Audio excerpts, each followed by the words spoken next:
வணக்கம். வணக்கம். பீகாரில் ஒரு அநியாயம் நடந்திருக்கு. என்ன அநியாயம்? கிட்டத்தட்ட ஒரு 35 லட்சம் வாக்காளர்களில் வாக்காளர் சரிபார்ப்பு என்ற ஒரு ஸ்கீம் ஏதோ மூலிமா அதில் இப்போ ராகுல் ஃபேமிலி, லல்லு ஃபேமிலி என்ன சொல்கிறாங்கன்னா சிறுபான்மையர் வாக்கெல்லாம் எடுத்துட்டாங்க. அதிலிருந்து இல்லை, எடுக்கப்படுறதுக்கு எதிராக நீங்கள் நீதிமன்றத்துக்கு தாராளமாக போகலாம். நரேந்திர மோடி தலைமையிலான இந்த அரசு இதுக்கு முழு பொறுப்பேற்கணும் அப்படின்னு சொல்கிறது முட்டாள்தனம். ஏன்னா இதுக்கான எல்லா அதிகாரமுமே எலெக்ஷன் கமிஷனுக்கே இருக்குது. எலெக்ஷன் கமிஷனோட வேலை நல்ல விதமாக தேர்தல் நடத்துறது மட்டும் கிடையாது. தேர்தலை யார் ஓட்டு போகிறார் அந்த நபர் இந்த நாட்டினுடைய குடிமகனா, இந்த ரெண்டையும் உறுதியாக சரிபார்க்க வேண்டிய பொறுப்பும் எலெக்ஷன் கமிஷன் இருக்குது. அப்படி குடிமகனே இல்லாத ஒருத்தனை வெளியூர்லேருந்து வந்து ஓட்டு போட்டு போகிறதுக்கு அனுமதிக்குதுன்னா அதோட ஒரு தப்பான விஷயம் எதுவுமே கிடையாது. அதுக்கு எலெக்ஷன் நடக்காமல் இருந்துக்கலாம். இந்த ஓட்டு போடுற முறையில் நீங்கள் மதுரையில் ஒரு ஓட்டு போட்டீங்க, அந்த நபரை ஜம்ப் பண்ணி கம்பி எழுப்பி போடுறான்னு வச்சுக்கோங்க, அதுவும் தப்பு. ஒரு இடத்துல நீங்கள் பதிவாயிருச்சு ஓட்டுனா அந்த நபருக்கு மேற்கொண்டு வேறு எங்கேயும் ஓட்டு உரிமை இருக்கக்கூடாது. அந்த இடத்துக்குள்ள அந்த குறிப்பிட்ட தொகுதிக்கு தான் ஓட்டுறோம். இதையும் அவங்க தீர்மானிக்கணும். எனவே இந்த டூப்ளிகேட் இருக்கு இல்லையா, அதாவது 2-3 இடங்களில் ஓட்டு இருக்கிறது, இதையும் குறைச்சி சரி பண்ணி ஆகணும். இந்த நாட்டில் குடிமகனாக இல்லாத நபர்கள் ஓட்டு போகிறதையும் அனுமதிக்கக்கூடாது. இதையெல்லாம் செய்ய வேண்டியது எலெக்ஷன் கமிஷனோட டியூட்டி. இதில் யாராவது தலையிட முடியும்னா யாருக்கும் தலையிடக்கான எந்த உரிமையும் கிடையாது. எலெக்ஷன் கமிஷனுக்கு இருக்கக்கூடிய தனிப்பட்ட சட்டம் என்ன அப்படின்னா அது தனி சட்டத்தில் நகர்றாங்க. அவங்க எலெக்ஷனை நடத்தி முடிக்கிற வரைக்கும் நீங்கள் எதுவுமே செய்ய முடியாது. இப்போது நீங்கள் சொல்கிறது எனக்கு புரியுது. இப்போ அது 35 லட்சம் வாக்காளர்கள் இந்திய குடிமக்கள் இல்லை அப்படின்னு சொல்கிறீங்களா? சரி பாருங்கள், ஒட்டுமொத்தமாக பீகாரை பொறுத்த வரைக்கும் எனக்கு 7.4 கோடி வாக்காளர்கள் இருக்கான்னு வச்சுக்கோங்க. இந்த 7.4 கோடி வாக்காளர்களை எலெக்ஷன் கமிஷன் ஒரு விஷயத்தை அறிவிக்குது முதல் முறையாக. அது என்ன சொல்லுது அப்படின்னா, பீகாரில் ஸ்பெஷல் இன்டென்சிவ் ரிவிஷனை பொறுத்த வரைக்கும், அதாவது பீகாருக்கு மட்டும் கிடையாது, இனி வரப்போகிற தேர்தலை இதை நாங்கள் அங்கங்கே அமல்படுத்த வேண்டிய அவசியம் இருக்குன்னு எலெக்ஷன் கமிஷன் சொல்லுது. அதன் அடிப்படையில் இது வரைக்கும் 86% பேருக்கு நாங்கள் இந்த ரிவிஷன் ஒர்க்கு முடிச்சிருக்கோம். அதில் 35 லட்சம் பேர் கழிச்சிருக்கோம். 86% முடிச்சிருக்காங்க. 7 கோடி சம்திங் வாக்காளர்களில் 86% முடிச்சிட்டாங்க. இவங்க எல்லா பேட்டும் என்ன வாங்குறாங்க அப்படின்னா, எல்லா பேட்டுமே எனுமரேஷன் ஃபார்ம், அதாவது இவங்க இந்த நாட்டினுடைய குடிமகனா இந்த வாக்காளராக இருப்பதற்கு இவங்களுக்கு தகுதி இருக்கா, இந்த விஷயங்கள் ரெண்டையும் அவங்க வெரிஃபை பண்ணுறதுக்கான வேலையை ஆரம்பித்தாங்க. இது ஆரம்பித்து வேகத்தில் முடிக்க முடியாதுன்றத முதலாவது குற்றச்சாட்டு எல்லா அரசியல் கட்சியும் சொன்னாங்க. அந்த மாதிரி அவங்க நடத்தவே கிடையாது. 86% முடிச்சிட்டாங்க. ஒரு 5 நாளைக்கு முன்னாடி சுப்ரீம் கோர்ட்டுக்கு வழக்கு வரும்போது. எனவே நீங்கள் நடத்த முடியாது எது சொன்னீங்களோ அதை நடத்தி காமிச்சிருச்சு எலெக்ஷன். நவம்பர் 2025 தேர்தல் வருது. அப்போ இன்னும் ஒரு 2 மாதம் இல்லை 3 மாதங்கள் அவங்களுக்கு இருக்குது. 2 மாதத்தில் முடிச்சிட முடியும். ஏன்னா 86% முடிச்சாச்சு. இன்னும் 2 மாதத்தில் மிச்சத்தை முடிச்சிட முடியுன்றது தேர்தல் கமிஷனுடைய விஷயம். இதில் முதலாவது என்ன சொன்னாங்கன்னா இன் டைமில் முடிக்க முடியாது சொன்னாங்க. இன்னொன்று என்ன சொன்னாங்கன்னா, இந்த 35 லட்சம் பேர் நீக்கிறாங்களே, ஆகா என்ஆர்சியை உருவாக்கிட்டாங்க, இங்கேருந்து பெரிய அளவு ஓட்டெல்லாம் கழிக்க பார்க்குறானுங்க, அதுக்கு மோடி கவர்மெண்ட் தான் காட்டுறானுங்க. இதை விட ஒரு பித்தலாட்டத்தனமான ஒரு குற்றச்சாட்டு எது கிடையாது. அப்படி மோடி கவர்மெண்ட் தான் காரணம். ஒரு குறிப்பிட்ட கட்சிக்காரங்க இல்லை குறிப்பிட்ட சம்மந்தப்பட்ட நபர்களுடைய ஓட்டை மட்டும் அவங்க கழிக்கிறான்னு வச்சுக்கோங்க. எதன் அடிப்படையில் நீங்கள் குற்றச்சாட்டு சொல்லுங்கள், அந்த குற்றச்சாட்டு நீதிமன்றம் போங்க.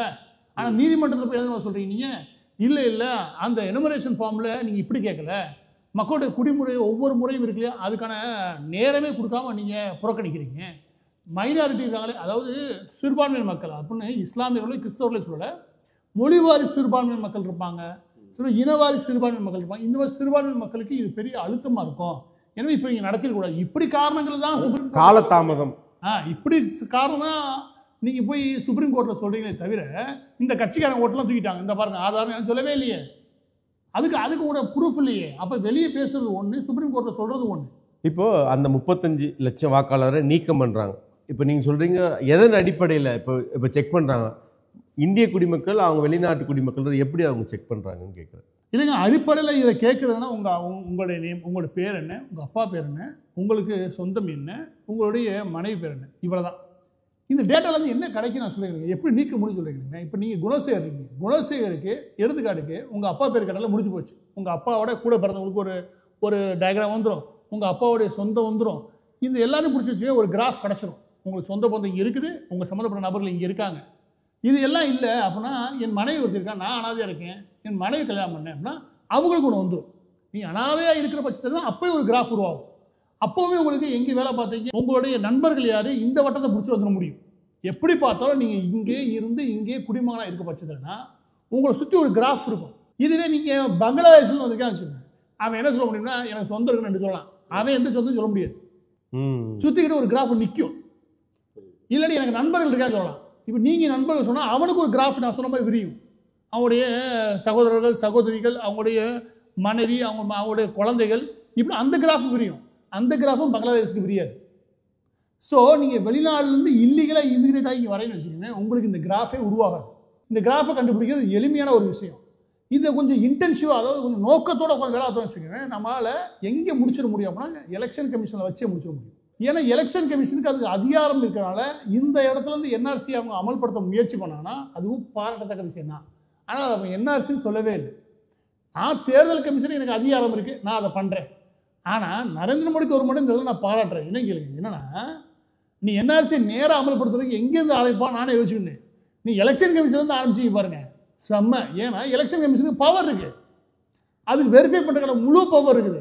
அதோடைய ஆத்தென்டிகேஷன், அதோடைய வேலிடிட்டி, இது ரெண்டையுமே, அதோடைய உறுதிப்படுத்த தன்மையையும் அது எவ்வளோ காலத்துக்கான உறுதிப்படுத்தப்பட்ட தன்மைன்ற விஷயத்தை, இது எல்லாத்தையும் வெரிஃபை பண்ணுறதுக்கு, அதை முழுமையாக பரிசோதனை பண்ணுறதுக்கு எலெக்ஷன் கமிஷனுக்கு அதிகாரம் இருக்குது. பூத்தில் உட்காந்து போட்டாங்க, இவங்க நடத்தி முடிச்சதுன்னா அந்த டேட்டா அப்படி கொடுத்தாச்சு, அதெல்லாம் தூக்கிடணும், ஈஸியாக இருக்கும், எல்லா வேலையும் தூக்கிடணும். எனவே எலெக்ஷன் கமிஷனோட பவரை பயன்படுத்தி இந்த என்ஆர்சி இவங்க அமல்படுத்த முயற்சி பண்ணாங்கன்னா நான் சொல்கிறேன் 100% பாராட்டலாம். இப்போ எனக்கு இது சம்பந்தம் 2 கேள்வி. 86% தான் எடுத்திருக்காங்க, அதிலே 35 லட்சம் வருதுன்னா இப்போ 100% எடுத்தாங்கன்னா எத்தனை லட்சம் வரும்? அது ஒரு கேள்வி. இன்னொரு கேள்வி வந்து பார்த்தீங்கன்னா, மக்கள் தொகை 12-13 கோடியில் வாக்காளர் 7-8 கோடி தான் வருது. அப்போது 35 லட்சம் வாக்காளர்னா அவங்க குழந்தை குட்டி, அந்த மக்கள் தொகை எவ்வளோ? அதெல்லாம் சேர்த்து இப்போ இருக்கு 35 லட்சம், 40-50 லட்சம் தோன்றுறாங்க. 50 லட்சத்துக்கு குழந்தை குட்டியால் எடுத்து வச்சுக்கோங்க, ஒரு 70-75 லட்சம். எவ்வளோ 1 கோடி வந்துட்டீங்களா? இப்போ ஒரு ஸ்டேட்டில் 10%, 8லேருந்து 10% பேர் இந்த இல்லீகல், அதாவது சட்டத்துக்கு புறம்பாக குடியேறியிருக்காங்க. இது என்ன பாதிப்பை ஃபஸ்ட்டு உருவாக்குன்றது மக்கள் புரிஞ்சுக்கணும். அது என்ன அப்படின்னா, இப்போ பீகாரை எடுத்துக்கணும். பீகாரில் இப்போ ஊனமுற்றவர்களுக்கு, வயதானவர்களுக்கு, விதவைகளுக்கு, இப்படின்னு சமூகத்தில் பின்தங்கிய நிலைமை கூடியவங்களுக்கு பொருளாதார உதவி கொடுத்து மேலே தூக்கி நினைக்கிறோம். அவங்களுக்கு ஒரு உதவி தொகை கொடுக்கணும்னு வச்சுக்கோங்க. அங்கேருந்து ஒரு 5000 கோடி ஒதுக்குறாங்க. 5000 கோடி ஒதுக்கி ஒரு 1 லட்சம் குடும்பத்துக்கு உதவ நினச்சாச்சுங்க, அந்த 1 லட்சம்லேருந்து 2 லட்சம் குடும்பத்துக்கு உதவி போய் சேராது. அதில் 10% இருக்கக்கூடிய இவங்க அதை எடுத்து சாப்பிட்ருவாங்க. இது எல்லா லெவலும் நடக்கும். பள்ளிக்கூடத்தில் நீங்கள் சேர்த்து வச்சுக்கவே அங்கேயும் பிரச்சனை வரும். நீங்கள் என்ன சொல்லுவீங்க, ஸ்டேட் லெவலில் கூடிய 50,000 ஸ்கூலை நாங்கள் நடத்துகிறோன்ட்டுவீங்க. ஆனால் 50 ஸ்கூலில் 10% 5000 ஸ்கூலில் இவங்க படிக்கிறாங்க, மறைமுகமாக சொன்னோம், மறைமுகமாக. அப்போ அந்த 5000 ஸ்கூலுக்கு நீங்கள் தான் ஃபீஸ் கட்டணும், நீங்கள் தான் செலவு போகணும். எவ்வளோ ஒரு 30,000-40,000 கோடி நடத்துறதுக்கும் அங்கே சேலரி போடுறது, சம்பளம் போடுறது எல்லாம் சேர்த்து ஒரு 70,000 கோடி செலவழிக்கிறீங்கன்னா அதில் 10% 7,000 கோடி யாருக்கு செலவழிக்கிறீங்க? இந்த நாட்டின் குடிமகனாக இல்லாத, இந்த நாட்டுக்கு எந்த வரியும் செலுத்தாதவர்களை கூட்டி வச்சு சாப்பாடு கொடுக்குறீங்க. இது பள்ளிக்கூடத்தில்.